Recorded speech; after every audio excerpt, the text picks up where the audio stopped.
नमस्कार, आप देख रहे हैं उत्तराखंड टाइम। मैं हूं आपके साथ प्रेम पंचोली। नगर निकाय चुनाव की पूरी तैयारी हो चुकी है और 25 जनवरी 2025 तक निकाय के सभी चुने हुए जनप्रतिनिधि अपनी अपनी कुर्सी पर बैठ भी जाएंगे। पहले हम चुनाव आयोग ने जो प्रेस कॉन्फ्रेंस की है उस पर बात करते हैं, फिर आगे की बात करते हैं। चुनाव आयोग ने बताया कि किस नेता पर कितने मुकदमे दर्ज हैं, इस बार सभी का पता चल जाएगा, क्योंकि इस बार आयोग आपराधिक रिकॉर्ड भी जारी करेगा। जिला निर्वाचन अधिकारी की वेबसाइट पर इसे प्रकाशित किया जाएगा, साथ ही अखबारों में भी सूचना दी जाएगी। दरअसल लोकसभा विधानसभा चुनाव की भांति नगर निकायों के चुनाव में भी दम आजमाने वाले नेताओं को अपना आपराधिक ब्यौरा देना ही होगा। इस ब्यौरे को जिला निर्वाचन अधिकारी अपनी वेबसाइट पर प्रसारित करने के साथ ही अखबारों के माध्यम से जनता के बीच तक उसकी सूचना पहुंचाएंगे। इस कार्य की प्रशंसा करनी ही चाहिए। पहली बार आयोग ने यह शुरुआत की है। वार्ड या निकाय अध्यक्ष का चुनाव लड़ने वाले प्रत्याशियों को इस बार शपथ पत्र पर अपना आपराधिक ब्यौरा भी देना होगा।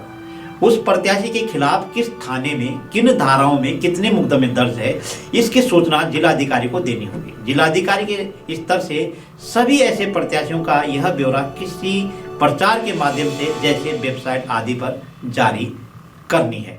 राज्य निर्वाचन आयुक्त सुशील कुमार ने पत्रकारों को बताया कि निकायों में आपराधिक प्रवृत्ति को कम करने, मतदाताओं के बीच उसकी जानकारी देने के मकसद से यह बदलाव किया गया है। खैर, यह तो रही सुशासन की बात, या ऐसा भी कह सकते हैं कि इस चुनाव में आयोग द्वारा अच्छी शुरुआत की गई है। होना भी चाहिए, क्योंकि इस देश में अपराधी चुनाव तो लड़ ही रहा है।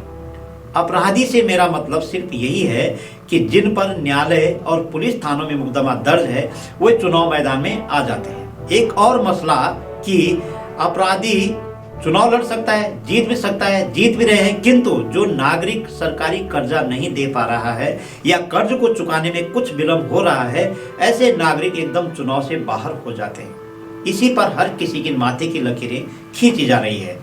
होता यह है कि कर्जदार भाग भी नहीं रहा है और न भाग रखा है, भगोड़ा भी नहीं है, विलंबित रूप में कर्ज को अदा भी कर रहा है या कर रही है, पर वे चुनाव के लिए अनफिट हैं। यह देखना होगा कि जिसने कई आपराधिक मामले को अंजाम दिया हो, जेल रहकर आया हो, वह व्यक्ति चुनाव लड़ने के लिए सरकार की नजर में फिट है।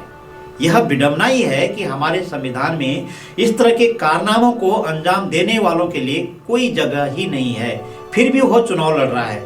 इधर कर्जदारी करने वाले से सरकार या वित्तीय संस्थाएं वे सभी कागजात ले लेती है जिनके बिना पर कर्जदार से आसानी से वसूली की जाती है, पर चुनाव लड़ने के लिए वह कर्जदार क्यों इतना अपराधी माना जाता है कि वह चुनाव में भागीदारी ही नहीं कर सकता है।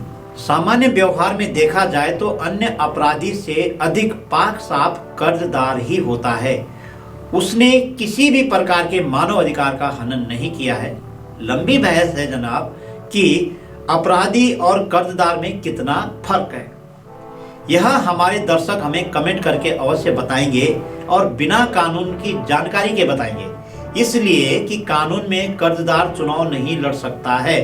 व्यवहार में कर्जदार से अधिक अन्य अपराधों में लिप्त व्यक्ति को ही खतरनाक माना जाता है।